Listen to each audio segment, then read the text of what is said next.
SOD বা standing orders on disaster, এটা আমাদের দুর্যোগ ব্যবস্থাপনার ক্ষেত্রে অত্যন্ত ভালো ভূমিকা রাখে। দুর্যোগ মোকাবেলার ক্ষেত্রে 1997 সালে প্রথম এসওডি প্রণীত হয়। 2010 সালে এটাকে আপডেটেড করা হয়। তো বর্তমানে সময়ের প্রয়োজনে এটাকে আরও আপডেটেড করার প্রয়োজনীয়তা দেখা দিয়েছে। আমাদের ক্লাইমেট চেঞ্জের কারণে দুর্যোগের ধরনও কিন্তু দিন দিন বদলেছে, অথচ এই এসওডিতে এই সম্পর্কে কোনো কিছু বলা নেই। গভর্নমেন্টের ইন্টারনাল মেশিনারিজগুলোর মধ্যে অনেক রকম চেঞ্জ এসছে। এই সবগুলো বিষয়কে অ্যাড্রেস করে সুসমন্বিত করার জন্য মন্ত্রণালয় থেকে এসওডি রিভাইজ করার উদ্যোগ নেওয়া হয়েছে।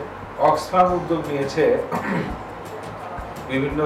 বিভিন্ন রকম দুর্যোগে আক্রান্ত 5টা জেলায় তারা সাধারণ মানুষ যারা দুর্যোগ নিয়ে কাজ করে, তারা সাংবাদিক, এনজিও, সবার সমন্বয়ে একটা ওয়ার্কশপ করে তাদের মতামতগুলো গ্রহণ করার জন্য এবং সেখানে এসওবিতে এগুলোকে কীভাবে ইনকর্পোরেট করা যায় তা দেখার জন্য।